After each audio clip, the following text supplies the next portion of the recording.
we were here in restricting what is collectively valid to the convictions that are actually expressed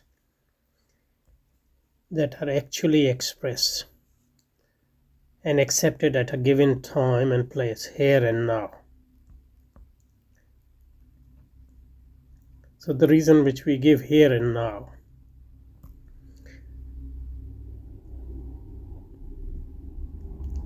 in restricting what is collectively valid to the conviction that are actually expressed and accepted at a given time and place. Klein puts forward a description of argumentation that foreshortens attempt to convince rational conviction, conviction by reason. So a description of argumentation foreshortened attempts to convince by an essential dimension. And I think by essential dimension he means some sort of conception of validity in itself, what we discussed last time. So let's see what Klein does right and where he goes wrong for Habermas, obviously. So what Klein does right is, first, he makes a distinction between fact and validity.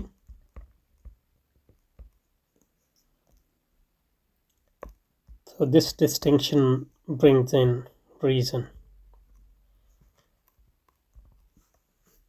So it's looking for conviction based on reason.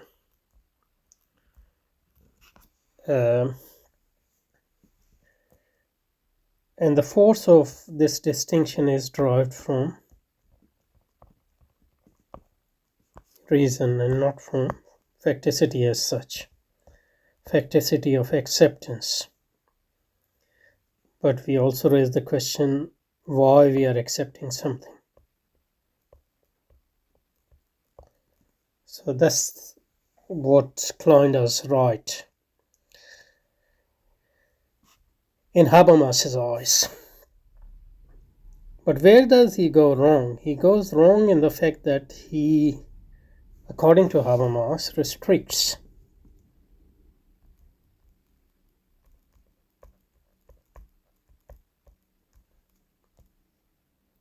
validity, that is providing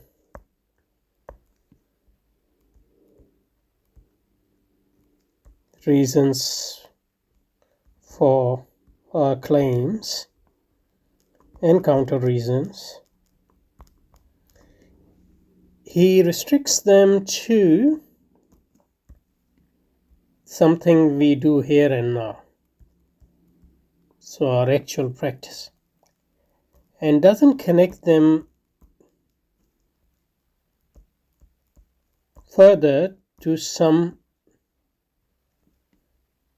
elements which transcend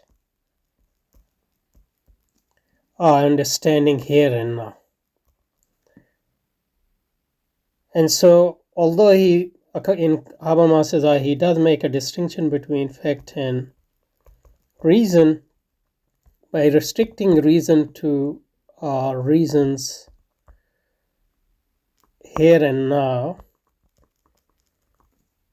he sort of succumbed to a sort of facticity which is different from this facticity, like root facticity, but still it is a sort of facticity of our understanding here and now. And So it is a contextualism, and there's no transcendence as such.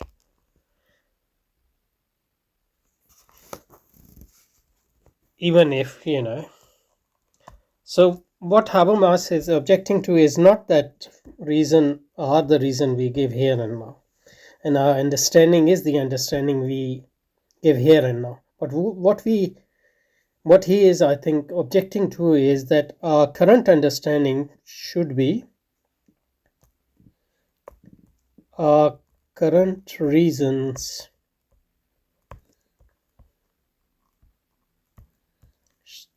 and understanding should be at least formally connected to some form of transcendence.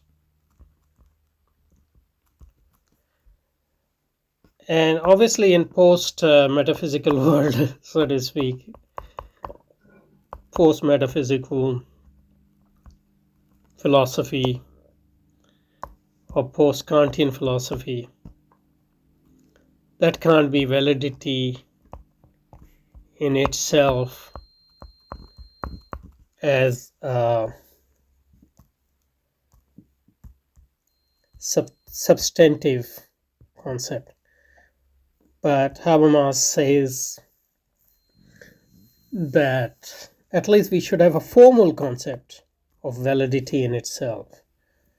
What form it will take is, an ongoing work, but somehow we should connect this claim here and now to something transcendent, something in the future. Maybe a limit concept of validity, which connects our reasons here and now to the concept of truth in itself, which even though, and validity in itself, even though which we can never grasp as it is, but at least formally we can always look forward to discovering it. So that's the idea, I think. Okay. And so when he's talking about essential dimension, I think that's the essential dimension.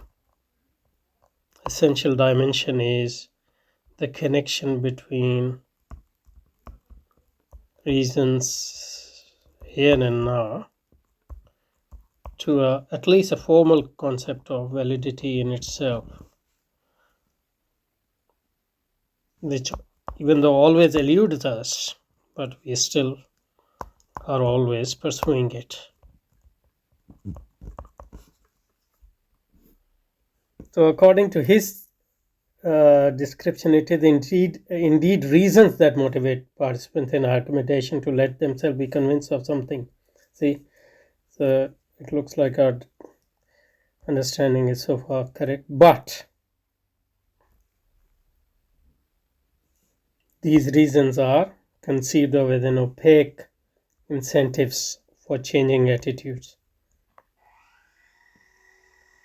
Why are they opaque? Because, they are just based on our current understanding and are not linked to some conception of objective truth or objective validity.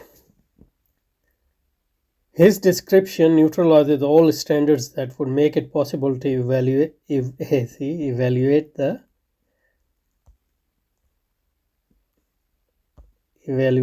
rationality of reason. And that's, I think, the word I used. I wasn't sure about it, but obviously I still remember Habermas given. I spent so much time of my life on his work. But anyway, rationality of reasons. So what Klein doesn't have is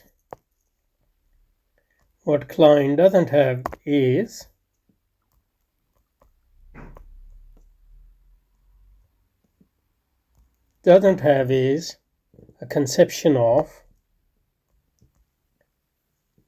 how to evaluate the rationality of reasons.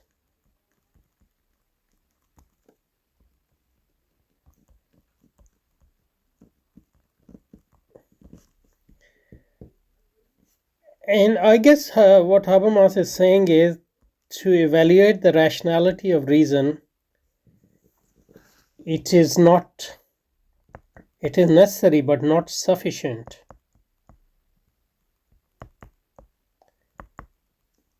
to refer to the totality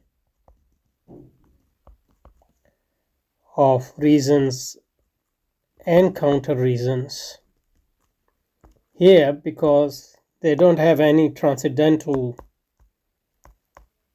even if post-metaphysical standard of evaluation. The evaluation based on my reasons and your counter reason is evaluation just here and now. So that's why it is a contingent evaluation. It is not essential evaluation. It is not the evaluation of the rationality of reason. To evaluate the rationality of the reasons we are giving in argumentation, we would have to have a standard. Now, since we can't have substantive standards because of the post-metaphysical and post-Kantian situation,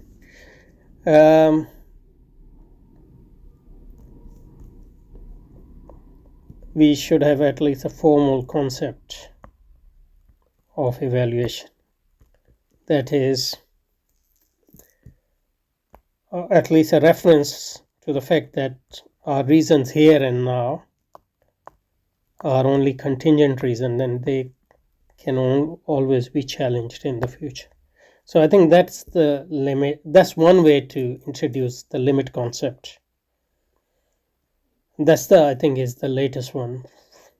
Before that, he had the conception of ideal situation, etc. But I think he revised it in his later works because of the objections raised against that. But you do need some sort of a standard, even if the standard is a formal. And I think that's what he mean by evaluating the rationality of reason. Okay. So his description neutralizes all standards that would make it possible to evaluate the rationality of reason. It closes off to the theoretician,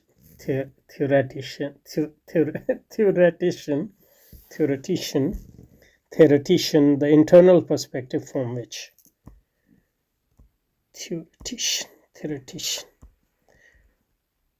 internal perspective from which he could adopt his own standards of judgment.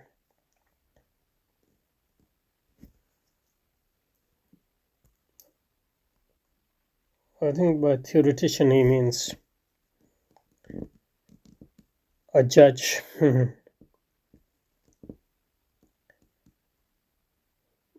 or ideal judge who is going to evaluate the rationality of reasons. So even though I'm not part of debate, but through adopting an internal perspective as a theoretician, I should be able to judge through my own standards of judgment those reasons. I guess that's what he's saying. To the extent that we draw upon the concept proposed by Klein, one argument counts as much as any other, because there is no external but internal standard to judge one argument against the other, if only it leads to the direct acceptance of justification. One argument, if only it leads to the extent that we draw upon concept proposed, one argument counts as much as any other, if only to if only it leads to the direct acceptance of. So if there are two groups who are debating the same issue, then how are we going to, but separately. So let's look at this and then we'll stop at that. I think this is what he thinks. So there's a group A and group B. We are discussing the same issue. So there are 5 people in this group, 5 people in this group, and through debate, this group comes up with A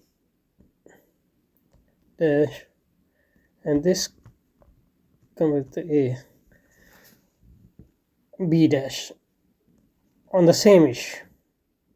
Now what Habermas is saying is, how are we going to decide which one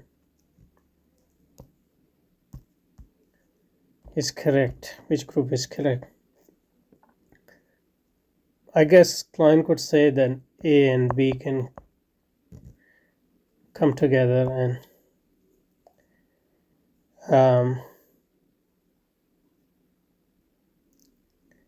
decide the debate, but then the same question will go about if we have A and B, 2A and B, C and D, and there. So it's an infinite regress in that sense. So there's no external perspective through this approach. That is Habermas's position. So what Habermas is saying, externally we should be able to adopt internal perspective to evaluate.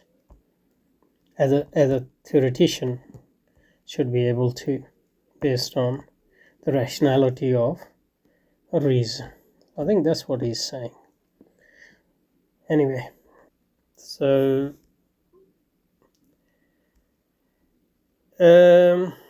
his description neutralizes all standards, some sort of transcendental standards of evaluation that would make it possible to evaluate the rationality of reason. It closes off to the theoretician in the internal perspective from which he could adopt, or she could adopt, his own standard of judgment. To the extent that we draw upon the concept proposed by Klein, one argument counts as much as any other if only it leads to the direct acceptance of a justification. Okay, I think we'll stop here, and next time we'll start from here. Klein himself recognizes.